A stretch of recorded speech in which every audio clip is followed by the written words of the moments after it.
لله رب العالمين اللهم صل على سيدنا محمد وعلى آل سيدنا محمد وبارك وسلم۔ انسان کی زندگی کے مختلف ادوار ہوتے ہیں، دور ہوتے ہیں، فیز ہوتے ہیں۔ سب سے پہلا فیز بچپن کہلاتا ہے۔ بچپن میں بچے کا ایک ہی کام ہوتا ہے، دودھ پیتا ہے اور سوتا ہے۔ جو بچہ اچھا دودھ پیے تو ماں باپ خوش ہوتے ہیں کہ یہ ہمارا بچہ تنگ نہیں کرتا، ادھر پی لیتا ہے، بچہ سویا رہتا ہے، زیادہ روتا نہیں، تنگ نہیں کرتا، مشکل میں نہیں ڈالتا۔ پھر بچپن کے بعد اگلا فیز شروع ہوتا ہے، اس کو لڑکپن کہتے ہیں۔ اس میں بچے کا کھانے پینے کے علاوہ ایک کام شروع ہوتا ہے، اس کو کہتے ہیں کھیلنا۔ تو بچہ کھیلنے لگ جاتا ہے، ماں باپ اس کو ٹوائز لے کے دیتے ہیں، بلکہ بڑے بڑوں میں تو ایک کمرہ ٹوائز روم کے نام سے سیٹ کیا جاتا ہے کہ بچہ وہی کھیلتا رہے۔ اور جو بچہ کھیلتا ہے تو ماں باپ بڑے خوش ہوتے ہیں، جی ہمارا بچہ کھیلتا رہتا ہے، ہمیں تنگ نہیں کرتا، بہت اچھا بیٹی ہے، بہت اچھا پیارا بچہ ہے۔ خود بھی ماں باپ کھیلتے ہیں اور اس کو بھی کھیلنے کی ترغیب دیتے ہیں۔ پھر اسی لڑکپن کے دور میں ایک کام اور شروع ہوتا ہے جس کو کہتے ہیں پڑھنا، چاہے مدرسے کی تعلیم ہو یا کالج یونیورسٹی کی تعلیم ہو، بچہ پڑھنے لگ جاتا ہے۔ اب جب پڑھنا شروع ہوتا ہے تو ماں باپ اس کے کھانے پینے سے اور کھیلنے سے خوش نہیں ہوتے، بلکہ اس کے پڑھنے سے خوش ہوتے ہیں۔ اگر وہ اپنے مضمونوں میں A+ نمبر لے کے پاس ہوتا ہے نا، تو باپ اپنے رشتے داروں میں بیٹھ کے بات کرتے ہیں کہ میرے بچے نے 3 سبجیکٹ میں A+ لی ہے، میرے بچے نے کلاس سے ٹاپ کیا، میرا بچہ بڑا اچھا ہے، بڑا بریلینٹ بچہ ہے، بڑا برائٹ بچہ ہے۔ تو اس کی پڑھائی سے ماں باپ خوش ہوتے ہیں اور چاہتے ہیں کہ بہتر سے بہتر تعلیمی ادارے میں اس کو داخل کروائیں اور اس کو اچھا پڑھائیں۔ اب یونیورسٹی کی پڑھائی کرتے کرتے یا مدرسے کی پڑھائی کرتے کرتے بچہ بلوغت کی عمر کو پہنچ جاتا ہے۔ پھر ماں باپ چاہتے ہیں کہ بچے کا کوئی کام کاروبار ہونا چاہیے، یا تو بچہ نوکری کرتا ہے کہیں، اگر اس کو ملٹی نیشنل کمپنی میں جاب مل جائے تو بڑے خوش ہوتے ہیں ماں باپ، کوئی بچے کو اتنی اچھی جاب مل گئی، اتنے بینیفٹس ہیں اور فرنج بینیفٹس ہیں، خوش ہوتے ہیں۔ اور جو اسی حیثیت والدین ہوتے ہیں وہ بچے کو اپنے کام کاروبار میں شریک کرتے ہیں، یا اگر ان کی کوئی انڈسٹری ہے تو اس میں ساتھ شامل کر لیتے ہیں۔ بہرحال بچے کا کوئی نہ کوئی روزگار کا سلسلہ بن جاتا ہے۔ آگے آ جائیے۔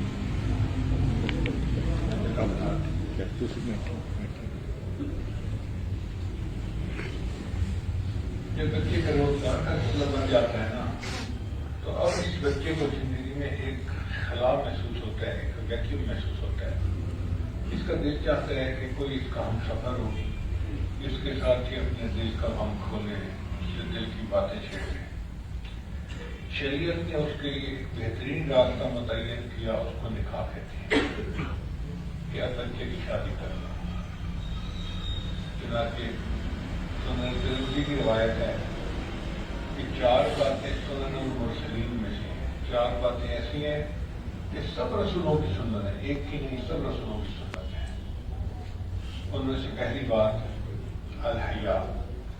جتنے بھی رسول تشریف لائے وہ سب کے سب حیا کی تعلیم دینے والے تھے، کوئی ایک بھی ایسا نہیں تھا جس سے کوئی بے حیائی کا کام سرزد ہو یا بے حیائی کی بات سنت کی ہو۔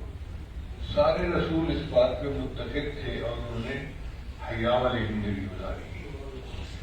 دوسری التعطر، کہ سارے کے سارے رسول مسواک کرنے والے تھے، یہ منہ کو صاف رکھنا، مسواک کرنا وضو کے دوران، آگے پیچھے کھانے کے، تو یہ بھی نبی اسلام کی سنت ہے اور اس کی پابندی کرنی چاہیے۔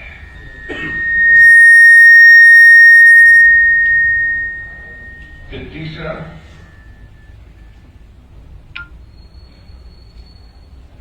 ایک الحیا دوسرا تعطر، خوشبو استعمال کرنا.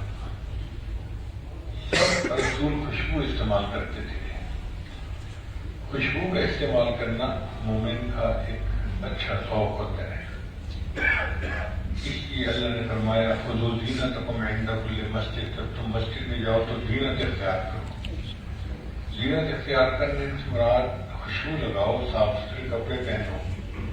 ایسا نہ ہو کہ تمہارے پسینے کی بدبو سے دوسرے کو تکلیف پہنچے. پھر السواک، سب انبیاء مسواک کرتے تھے، سب رسول جو دنیا میں آئے مسواک کرتے تھے. اور ایک چوتھی بات کہی النکاح، کہ جتنے رسول تشریف لائے سب نے دنیا میں نکاح کیے اور ازدواجی زندگی گزاری. اس لیے یہ انبیاء کی سنت ہے. نبی علیہ السلام کی سنت تو ہے ہی صحیح، یہ انبیاء کی سنت ہے، سب انبیاء کی سنت ہے. شریعت نے یہ حکم دیا کہ آدمی جب کنوارا ہوتا ہے ایک نماز پڑھتا ہے اس کو ایک نماز کا ثواب، جب شادی شدہ ہو جاتا ہے تو ایک نماز پڑھنے پر اس کو 21 نمازوں کا ثواب ملتا ہے. اللہ نے اجر سے بڑھا دیا کہ اب اس بندے پر حقوق العباد بھی ہیں. جب یہ حقوق العباد کو پورا کرتے کرتے میری حق کی عبادت کرے گا تو میں عبادت کا اجر بڑھا دوں گا. اس لیے نبی صاحب نے فرمایا النکاح نصف الایمان، نکاح آدھا ایمان ہے. یعنی نکاح سے پہلے کوئی بندہ کتنا ہی نیک کیوں نہ بن جائے وہ آدھے ایمان تک پہنچتا ہے. نکاح کے بعد اس کا ایمان مکمل ہوتا ہے. اس لیے شریعت میں نکاح ایک بہت بڑی عبادت ہے.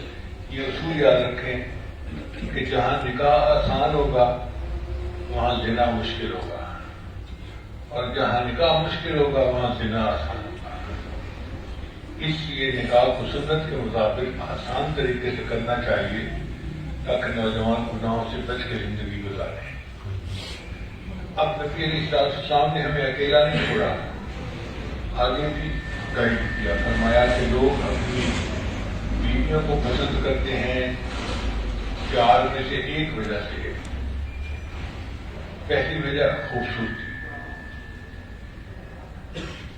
خوبصورتی دیکھنی چاہیے مگر صرف شکل کی خوبصورتی پہ نہیں رہ جانا چاہیے. اس لیے کہ خوبصورت شکل سے آنکھیں خوش ہوتی ہیں اور خوبصورتی سے انسان کا دل خوش ہوتا ہے.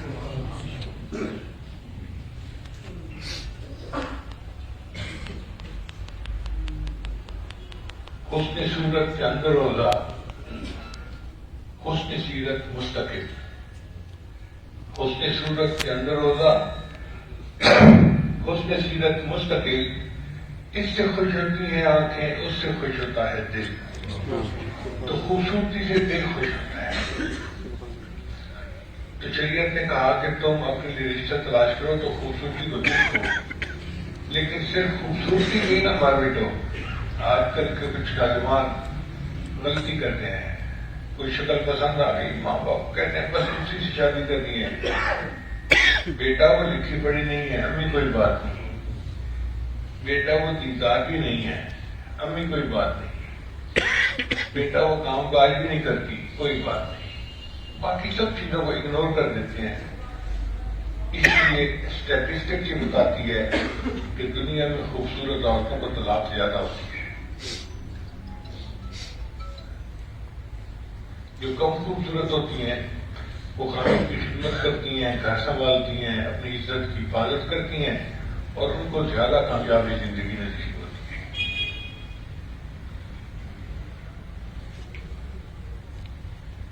دوسرا کرائٹیریا ہوتا ہے کسی کی دولت کو دیکھنا. رشتہ کرتے ہوئے ضرور دیکھنا چاہیے کہ بچی جہاں جا رہی ہے وہاں پر آسانی ہو رزق میں، دیکھنا چاہیے.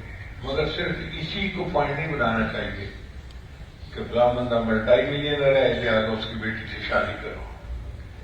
یہ ہمارا دولت تو بھروسے کی چیز نہیں ہے. جو شاخ نازک پہ آشیانہ بنے گا ناپائیدار ہوگا.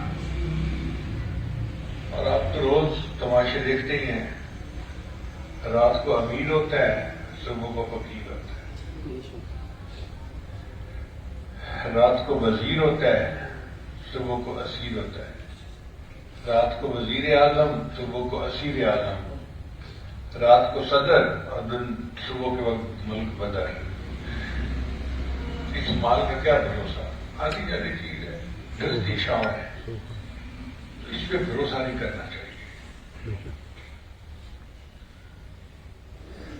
سیدنا علی رضی اللہ عنہ کی جب شادی ہوئی ان کے پاس کچھ بھی نہیں تھا، اپنا گھر بھی نہیں تھا اور مال پیسہ بھی نہیں تھا۔ تو نبی علیہ السلام نے ان سے پوچھا کہ علی تمہارے پاس مہر کا پیسہ ہے؟ میں تو فقیر آدمی، میرے پاس کچھ بھی نہیں۔ تو نبی علیہ السلام نے فرمایا اچھا یہ بتاؤ کہ تمہارے پاس ایک زیرہ تو تھی فالتو؟ وہ تو حقیقی ہے، وہ تو فالتو ہے مگر ہے تو زیرہ لڑنے والی۔ تو میں جاؤ اس کو بیچو اور نکاح کے مہر کے پیسے کا انتظام کرو۔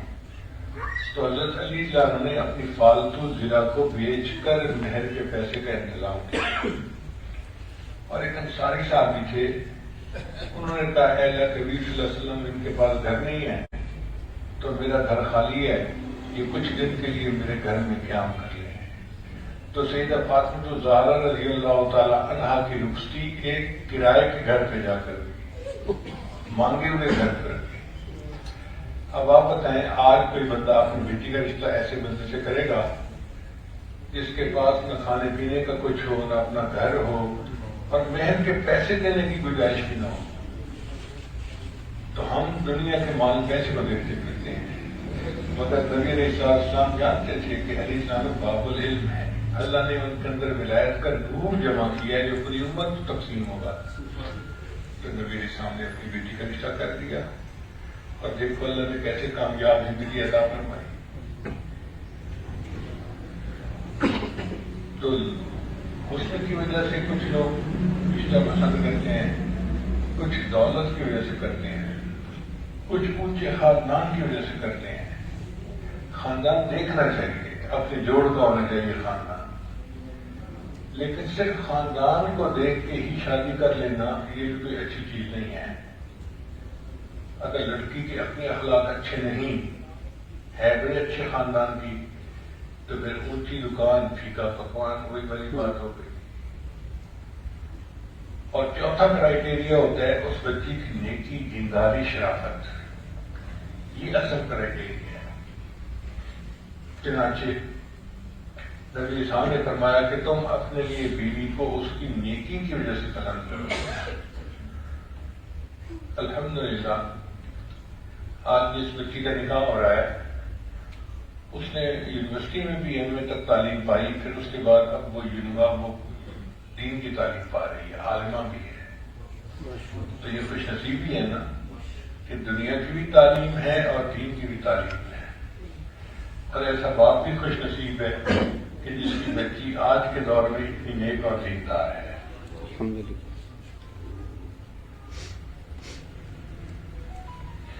پھر لڑکی کے اندر بھی کچھ دیکھنا چاہیے۔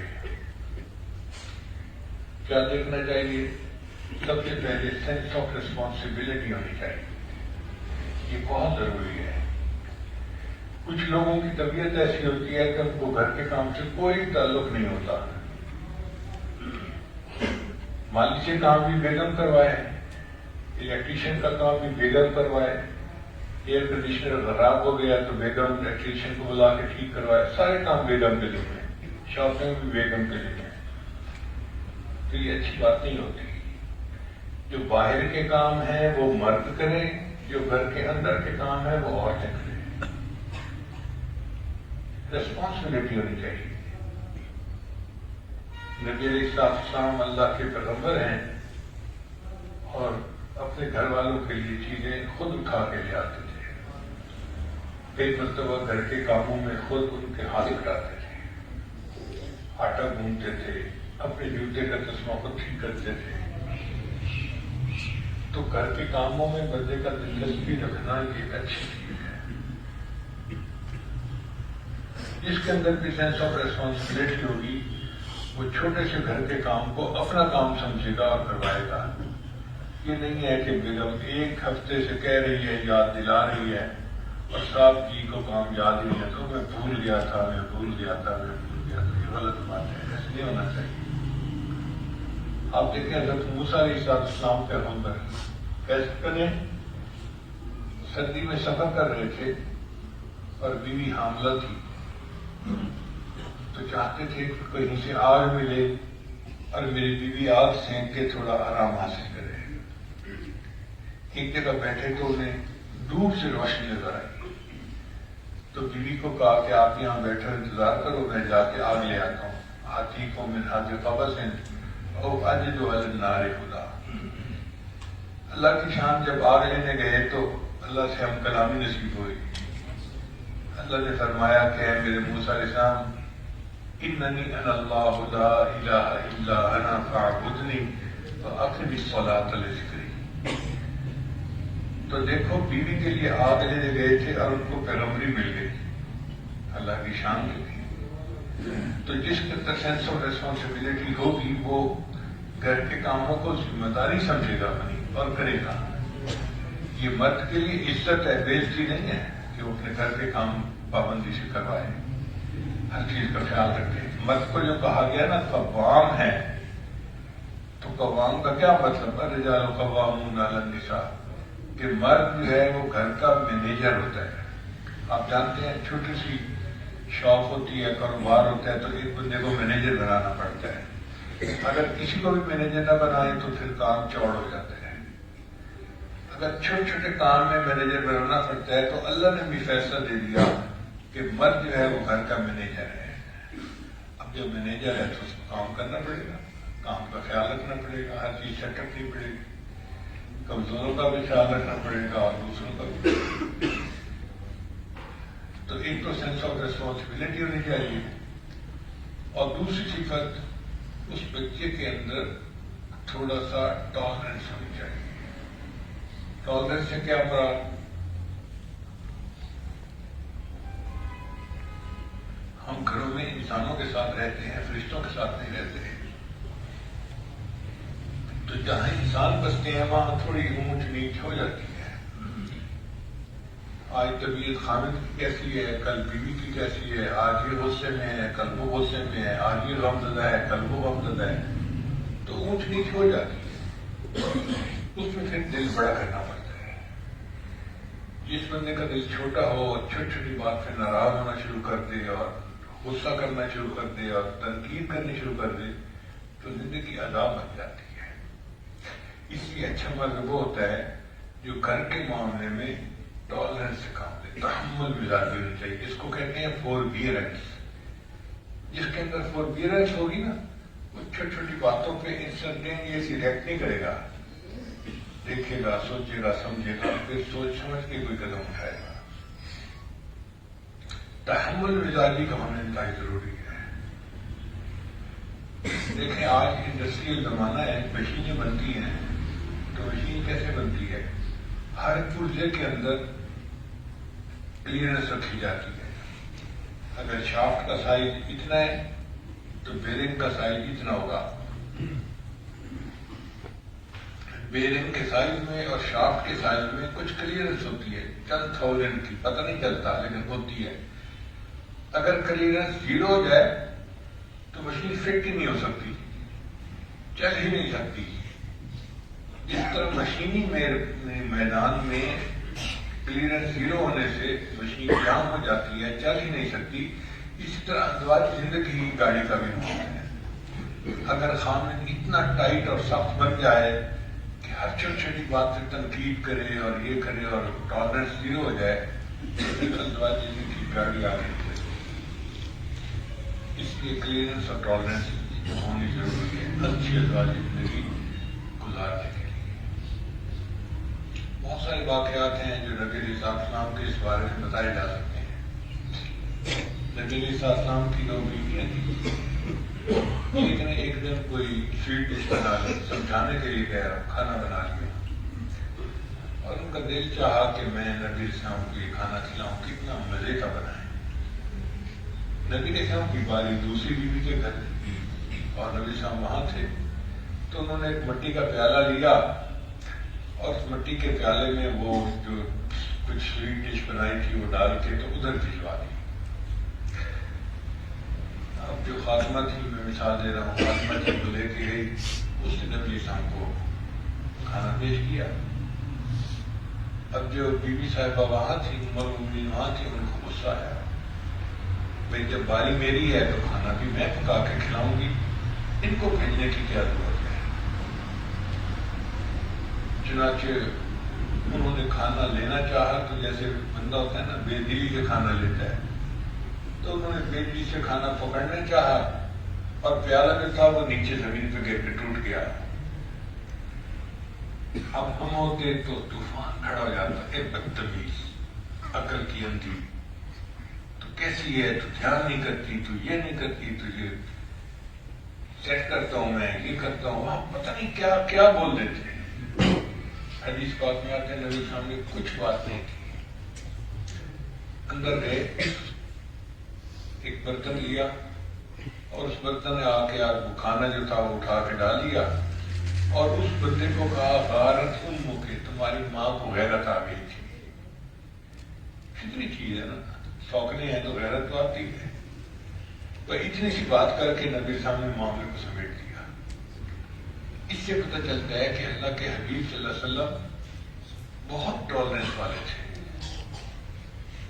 ہم ہوتے تو بات کا بتنگڑ بنا بیٹھتے، مگر نبی علیہ السلام نے آرام کے ساتھ بات کو سمیٹ دیا کہ خود جا کے برتن لائے اور کھانا اس میں ڈال کے اس کو کہہ دیا غارت امو کی، تمہاری ماں کو غیرت آ گئی، اس لیے ایسا ہو گیا ہے. تو ہم بھی گھر کے معاملے میں کاموں کو سمیٹنے کی کوشش کریں. لڑائی جھگڑے ہونا یہ فطری سی چیز ہے، لیکن جو سمجھدار ہوتے ہیں وہ پھر جھگڑوں کو سمیٹ دیتے ہیں.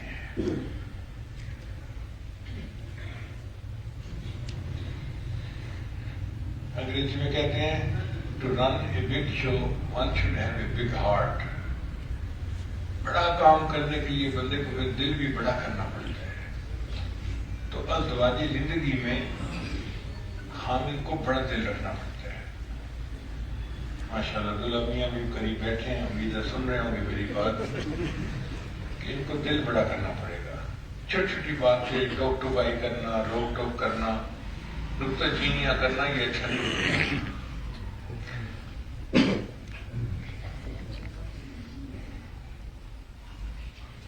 دیکھیں آج کل کے زمانے میں نا ریل گاڑی کی دو قسمیں ہیں. ایک قسم وہ ہوتی ہے جس کو کہتے ہیں عام سی ٹرین، پیسنجر ٹرین اس کو کہتے ہیں. اس پہ کوئی سفر کرنا پسند نہیں کرتا. وجہ کیا ہے کہ وہ چلتی ہے اور آگے کوئی بھی اسٹیشن آئے تو اس کے اوپر کھڑی ہو جاتی ہے، پھر چلتی ہے، پھر اگلے اسٹیشن پہ کھڑی، پھر چلتی ہے، پھر اگلے اسٹیشن پہ کھڑی. ہر چھوٹے بڑے اسٹیشن پہ وہ کھڑے ہوتے ہوتے جاتی ہے. تو لاہور سے کراچی 2 دن کے بعد پہنچتی ہے. کوئی بندہ 2 دن اس کے اندر بیٹھنا پسند نہیں کرتا، لوگ نہیں جاتے. یہ تو ہوتی ہے ایکسپریس ٹرین. ایکسپریس ٹرین کیا کہ لاہور سے چلتی ہے تو چھوٹے موٹے اسٹیشنوں پہ کھڑی نہیں ہوتی. جہاں اسٹیشن آیا سپیڈ تھوڑی سی سلو ہوئی اور اسٹیشن پاس کر کے پھر بھاگتی ہے، تیز بھاگتی ہے منزل کی طرف. پھر اسٹیشن آیا سپیڈ سلو ہوئی، اسٹیشن پاس ہوا، پھر بھاگا. اور وہ اتنی تیز جاتی ہے کہ 18-20 گھنٹے میں کراچی پہنچا دیتی ہے. تو بزنس مین اس کے اوپر سفر کرنا پسند کرتے ہیں. ازدواجی زندگی کی بھی 2 مثالیں ہیں. کچھ لوگوں کی زندگی پیسنجر ٹرین کی طرح کی ہے. ہر چھوٹی چھوٹی بات پہ وہ گھر میں جھگڑا چھیڑ کے بیٹھ جاتے ہیں. آج نمک کم تھا، نمک زیادہ تھا، آج وقت پہ کپڑے استری نہیں ہوئے. چھوٹی چھوٹی باتیں ہیں، اس پہ جھگڑا کر لینا بیوی کے ساتھ. یہ کہا کہ کلمندی اور زنائی ہے. تو وہ بیچارے پیسنجر ٹرین کی طرح ہوتے ہیں، ہر روز ان کی گاڑی کھڑی ہوتی ہے، پھر چلتی ہے، پھر تھوڑی دیر کے بعد گاڑی کھڑی، پھر چلتی ہے، پھر گاڑی کھڑی.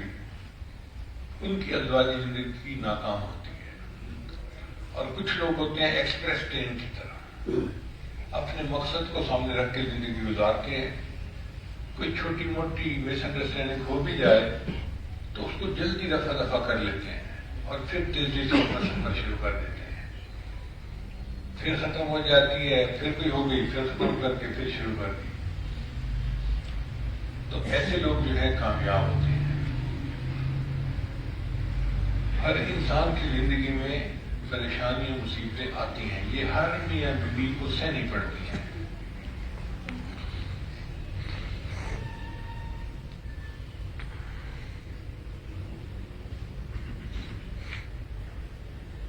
ریلوے کہتے ہیں high winds blow on high mountains. جتنے اونچے پہاڑ ہوتے ہیں ان کے اوپر اتنے طوفانی ہوائیں چلتی ہیں. تو زندگی میں کبھی طوفان آ جاتے ہیں، بندے کو فیس کرنا پڑتا ہے، کرائسس آ جاتے ہیں. تو مرد کے اندر کرائسس مینجمنٹ بھی ہونی چاہیے.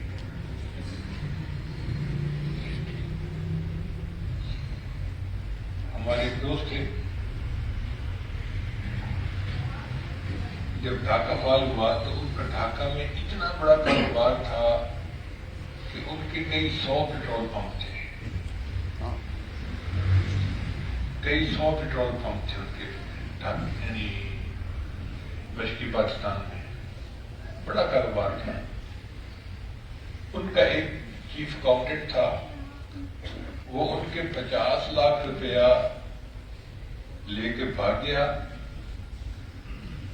اور انہوں نے اس کے خلاف کوئی مقدمہ نہیں کیا.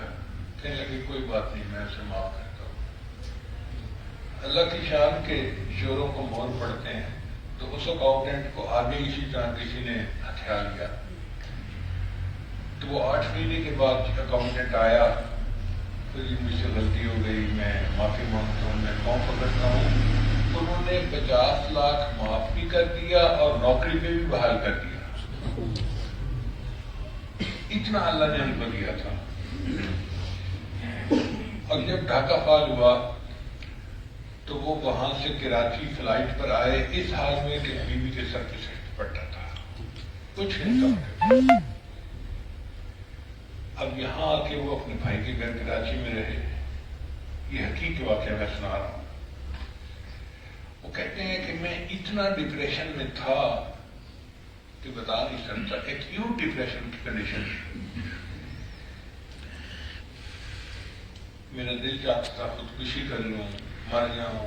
میں کہاں اتنا کاروبار کرتا تھا اور کہاں میرے پاس یہاں پر کوئی پیسہ ہی. کہتے ہیں کہ میری بیوی میری اس کنڈیشن کو پہچان گئی. مجھے تسلی دیتی تھی کہ آپ کام کاروبار کریں گے تو اللہ آپ کو برکت دیں گے. دیکھو نا، جو اللہ وہاں تھا وہی اللہ یہاں ہے. تو اگر وہاں اس نے رزق دیا تھا تو یہاں بھی رزق دے گا. پریشان کیوں ہوتے ہیں؟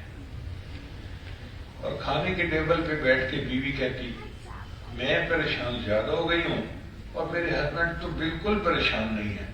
انہوں نے تو اس غم کو ہاتھ کی میل بنا کے اتار دیا ہے. وہ کہتے ہیں کہ یہ سن کے نا میں ہمت پکڑتا کہ جب میری بیوی کہہ رہی ہے کہ انہوں نے ہاتھوں کی میل بنا کے اتار دی ہے تو میں کیوں پریشان ہوں. تو میں تھوڑا ہمت کرتا، پریشانی کم ہوتی. اس طرح بیوی نے مجھے ایسی باتیں کر کے سہارا دیا. پھر 1 مہینے کے بعد میں نے اپنے بھائی سے قرض لے کے اور ایک ٹرک خریدا اور اس کو چلانا شروع کیا. یہ گڈس ٹرانسپورٹ ہوتی ہے نا، کراچی سے لاہور، کراچی سے ملتان. کہنے لگے اللہ نے میرے کاروبار میں برکت دی. آج 250 ٹرکوں کی کمپنی کا میں خود مالک ہوں. 250 ٹرکوں کی کمپنی کا خود مالک. اللہ نے پھر کروڑ پتی بنا دیا.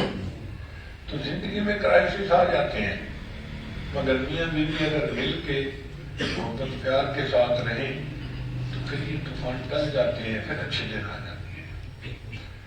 ازواج زندگی کے بارے میں 1-2 باتیں ذہن میں رکھنے والی ہیں کہ شادی سے پہلے بندے کا ایک باپ ہوتا ہے اور ایک ماں ہوتی ہے. جب نکاح ہو جاتے ہیں نا تو اس کے بعد بندے کے 2 باپ اور 2 مائیں. ساس اور سسر بھی ماں اور باپ کا درجہ رکھتے ہیں. شریعت نے اس کو ماں باپ کا درجہ دیا ہے. اگر ساس اور سسر کو ہم ماں اور باپ سمجھنا شروع کر دیں تو گھروں کے جھگڑے ہی ختم ہو جائیں. سارے جھگڑے اس لیے ہوتے ہیں کہ ساس بیٹی کو بیٹی سمجھتی ہے اور بہو کو بیٹی نہیں سمجھتی، اس کو بہو کسی غیر کی بیٹی سمجھتی ہے، تو یہیں سے نقصان شروع ہوتے ہیں۔ شریعت نے بہترین اصول بتایا کہ نہیں، بہو بھی تمہارے لیے بیٹی کی مانند ہے، بیٹی کی محبت دو گے، پیار دو گے، یہ تمہاری خدمت کرے گی اور اچھی زندگی گزارے گی۔ ہمارے اس ماحول معاشرے میں 100 میں سے 99% بچیاں جب اپنے گھر سے چلتی ہیں نا تو ان کا ارادہ ہوتا ہے گھر بسانے کا، سب کا ارادہ ہوتا ہے گھر بسانے کا۔ اب خامن میں منحصر ہے، اگر خامن ان کو محبت پیار سے ڈیل کرے تو گھر آباد ہو جاتا ہے، اور اگر خامن میں ہینڈل کر لے تو گھر برباد ہو جاتا ہے۔ تو معاملہ خامن کا ہے، اپنی بیوی کو محبت پیار سے رکھے۔ جب سیدہ فاطمہ الزہرا اللہ عنہا کی رخصتی ہو رہی تھی تو نبی صاحب نے ایک چھوٹا سا جملہ بولا تھا، علی اگر تم محبت دو گے تو فاطمہ تمہاری ہے، علی اگر تم محبت دو گے تو فاطمہ تمہاری ہے۔ اور یہی اصول آج بھی ہے کہ اگر دلہا اپنی دلہن کو محبت پیار دے تو کیوں نہیں وہ گھر بسائے گی؟ اس کا دماغ خراب ہے کہ گھر نہ بسائے، وہ تو آتی ہی اس نیت سے ہے کہ میں نے گھر بسانا ہے۔ تو ازدواجی زندگی گزارنے کے لیے محبت پیار سب سے اہم چیز ہے۔ ہم کہتے ہیں نا کہ بھی اگر میٹھا کھلانے سے بندہ مرتا ہو تو زہر دینے کی کیا ضرورت ہے؟ جب عورت محبت پیار دینے سے مانتی ہو تو اس کو ڈانٹ ڈپٹ کرنے کی کیا ضرورت ہے؟ محبت پیار سے بات کریں اور بات منوا لیں، وہ خدمت کرے گی، زندگی بھر وفا کرے گی، اس کا خیال رکھنا چاہیے۔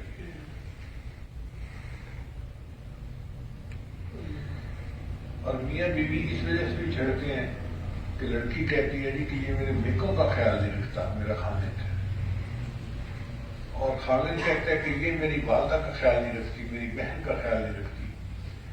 تو ہمارے حضرت رحمۃ اللہ فرمایا کرتے تھے کہ شادی کے بعد اصول یہ بنانا چاہیے کہ بیوی اپنے خامن کے گھر والے سب کو ان کو خوش رکھنا اس کی ذمہ داری ہے، اور بیوی کے گھر والوں کو خوش رکھنا خامن کی ذمہ داری ہے، پھر جھگڑے ختم ہو جائیں گے۔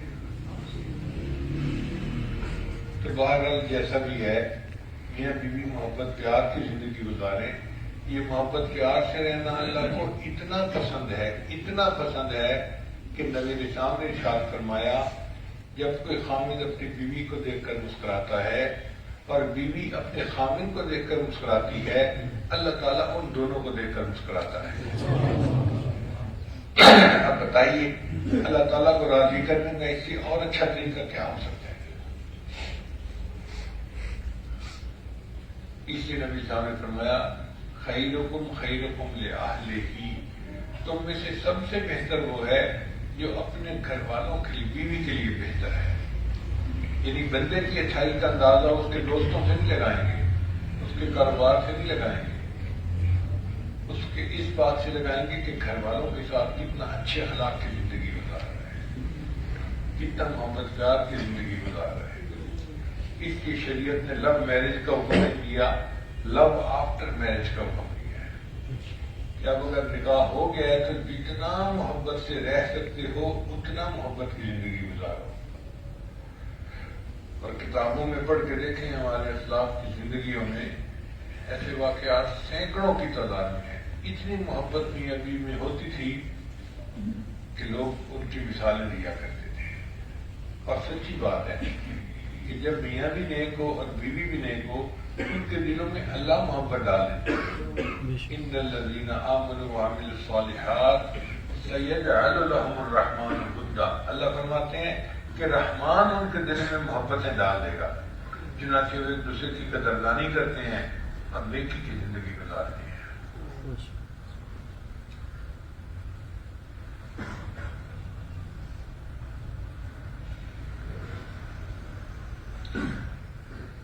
خامن کو چاہیے کہ وہ مسکرانے کی عادت ڈالے۔ ہم نے دیکھا ہے کہ بعض گھروں میں اس لیے بھی پریشانی ہوتی ہے کہ خامن سیریس رہتے ہیں، خود کہتے ہیں ہمارے پاس آ کے حضرت میں باہر دوستوں میں ہوتا ہوں تو بڑا خوش مزاج ہوتا ہوں، گھر آتا ہوں تو پتہ نہیں سر گرم ہو جاتے ہیں. اصل میں یہ گرمی آگ سے ہے نا، اور شیطان آگ سے بنا ہوا ہے، تو شیطانیت بھر جاتی ہے تو سر گرم ہو جاتا ہے. گھر میں محبت پیار سے رہنا چاہیے اور خوشی کے ساتھ رہنا چاہیے.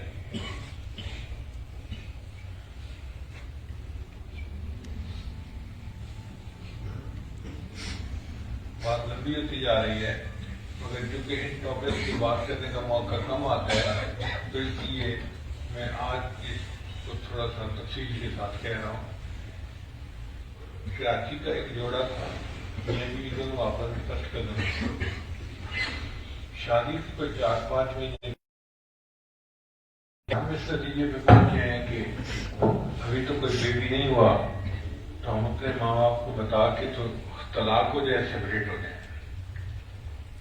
میں بڑا حیران کہ دونوں بچے دیندار ہیں اور اچھے گھرانے کے ہیں، یہ میں ایسا کر رہے ہیں. میں نے کہا کہ اچھا بھائی میں آ رہا ہوں کراچی، میں آپ لوگوں سے بات کروں گا اور پھر آپ لوگ یہ فیصلہ کرنا. میری ملاقات ہوئی تو میں نے ان سے بھی حالات سنے، ان سے بھی حالات سنے. اچھا فائنڈ آؤٹ یہ کیا کہ یہ وہ دور تھا، نواز شریف صاحب کا دور تھا، جب تاجروں نے ٹیکس کے کاغذ پر کرنے سے انکار کر دیا تھا اور پورے ملک میں ہڑتالیں ہو رہی تھیں. مارکیٹیں بند، مارکیٹیں بند، مارکیٹیں بند. اب لڑکے کا کاروبار تھا تو جب سارا دن نہ کوئی آرڈر آتا، نہ کوئی اس کو بکری ہوتی، نہ پیسہ کماتے، تو جو خرچے ہیں وہ تو ہو رہے ہوتے ہیں نا. تو لڑکا پریشان ہوتا. اب وہ اسی پریشانی میں گھر آتا. بیوی جو تھی وہ گھنٹہ 2 سے اچھے کپڑے پہن کے بن سنور کے انتظار میں ہوتی کہ خامد آئے گا تو میں اس کے ساتھ مل کے کھانا کھاؤں گا. وہ بھوک بھی برداشت کرتی مگر خود کھانا نہیں کھاتی تھی، خامد کا انتظار کرتی تھی. اللہ کی شان کے جب خامد صاحب آتے تو ان کا منہ بنا ہوا ہوتا. تو بیوی یہ سمجھتی کہ شاید میں ہی انہیں پسند نہیں ہوں، اس لیے یہ آتا ہے تو سیریس ہوتا ہے، اس کو کوئی دلچسپی نہیں ہے میرے اندر. اس کو غصہ آتا، میں اس کی کزن ہوں، میں بھی اسی فیملی کی ہوں، میں بھی پڑھی لکھی ہوں، میں بھی خوبصورت ہوں، یہ کیوں میری طرف توجہ نہیں کرتا، میرا ہسبینڈ ہے. چنانچہ ایک بات کے آپس میں آرگومنٹ شروع ہوتے اور ساری رات سارا دن ان کے آرگومنٹ چلتے رہتے. جھگڑا روز کا کام. مجھے میں نے ریڈ بٹوین دی لائن کر کے اندازہ لگا لیا کہ اصل وجہ کیا ہے. تو میں نے خامد کو سمجھایا، دیکھو آپ تو نبی اسلام کی ایک سنت پر محبت سے عمل کرنے والے ہو. جی آپ جو بتاتے ہیں میں عمل کرتا ہوں. میں نے کہا ایک سنت ہے جو آپ ادا کر رہے ہیں، مس کر رہے ہیں. کہتے ہیں کون سی؟ میں ان کا سیدہ عائشہ صدیقہ رضی اللہ عنہا فرماتی ہیں کہ نبی اسلام جب بھی گھر میں تشریف لاتے تھے مسکراتے چہرے کے ساتھ آتے تھے اور گھر والوں کو سلام کیا کرتے تھے. میں نے کہا کہ آپ اس سنت پہ عمل نہیں کر رہے ہیں.